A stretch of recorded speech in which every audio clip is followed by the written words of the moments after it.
Friends, मुठ्ठल Joshi या व्हिडिओमध्ये आपण जिल्हा व सत्र न्यायालयामध्ये टायपिंगसाठी पात्र ठरलेल्या उमेदवारांची यादी आपण पाहणार आहोत। तसंच मराठीसाठी कोणता फॉन्ट वापरायचा आहे, इंग्लिश भाषेसाठी कोणता फॉन्ट आपल्याला येणार आहे, त्याची अधिकृत माहिती मुंबई उच्च न्यायालयानं प्रसिद्ध केलेली आहे। तर तीच माहिती आपण या व्हिडिओमध्ये पाहूयात। व्हिडिओ शेवटपर्यंत पहा। या व्हिडिओला सर्वांनी लाईक करा, शेअर करा आणि Vitthal Joshi YouTube channel subscribe करा।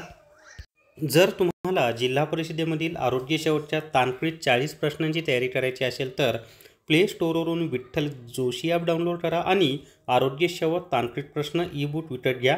याच्यातून तांत्रिक 40 प्रश्नांची तयारी तुमची होऊन जाईल। तर या ठिकाणी पहा, high court Bombay district courts recruitment process 2023 for the post of stenographer grade 3। आता याच्यामध्ये ना सर्वात आधी आपण फॉन्ट कोणता वापरणार आहे ती माहिती पाहूया। तर या ठिकाणी पहा, इंग्लिश भाषेसाठी जो फॉन्ट वापरला जाणार आहे तो आहे एरियर और द टाइम्स न्यू रोमन और बिट स्ट्रीम चार्टर, या तीनपैकी कोणता तरी एक फॉन्ट वापरला जाणार आहे। तर या तिन्ही फॉन्टमध्ये तुम्ही इंग्लिशची प्रॅक्टिस करा। आणि मराठीसाठी कृतीदेव 55, तसं मी याच्या आधीच्या व्हिडिओमध्ये पण काही महिन्यांपूर्वी सांगितलेलं आहे की मराठीसाठी कृतीदेव 55 हा फॉन्ट वापरला जाणार असतो म्हणून न्यायालयामध्ये। तर ही झाली ऑथेंटिक माहिती। आता तुम्हाला प्रश्न पडला असेल की आपले जे लिपिक पदासाठी टायपिंग आहे मग त्याची सेकंड ॲन्सरची सुद्धा आलेली नाही आहे। मग सेकंड ॲन्सरची आलेली नसताना सुद्धा टायपिंगसाठी पात्र झालेल्या उमेदवारांची यादी कसं काय प्रसिद्ध झाली? तर ही टायपिंगच्या म्हणजे लिपिक पदासाठी पात्र झालेल्या टायपिंगच्या विद्यार्थ्यांची यादी नसून ही स्टेनोग्राफर या पदासाठी ज्या विद्यार्थ्यांनी अर्ज केला होता त्यांच्या टायपिंगची यादी प्रसिद्ध झालेली आहे।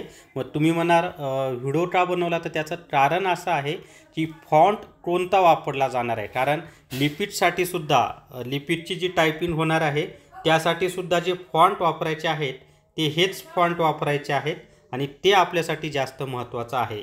तर स्टेनोग्राफरसाठी ज्यांनी अर्ज केला होता त्या सर्वांच्या याद्या प्रत्येक जिल्ह्यानुसार टायपिंगसाठी पात्र झालेल्या विद्यार्थ्यांच्या याद्या प्रसिद्ध झालेल्या आहेत। आणि मी परत सांगतो, ह्या ज्या टायपिंगसाठी प्रसिद्ध झालेल्या याद्या आहेत त्या स्टेनोग्राफरसाठी ज्यांनी अर्ज केला होता त्यांच्या आहेत। लिपिकसाठी ज्यांनी अर्ज केला होता त्यांची आधी सेकंड ॲन्सरची लागेल, त्याच्यानंतर मिळालेल्या मार्कांची लिस्ट लागेल आणि त्यानंतर टायपिंगसाठी पात्र झालेल्या उमेदवारांची यादी लागणार आहे। तर हे सर्वांनी लक्षात ठेवा। परंतु लिपिकसाठी अर्ज भरलेला आहे आणि टायपिंगची प्रॅक्टिस करत असाल तर याच फॉन्टमध्ये टायपिंगची प्रॅक्टिस करा। म्हणजे मराठीचा फॉन्ट आहे कृतीदेव 55 आणि इंग्लिशचा फॉन्ट आहे एरियर किंवा द टाइम्स न्यू रोमन किंवा बिट स्ट्रीम चार्टर।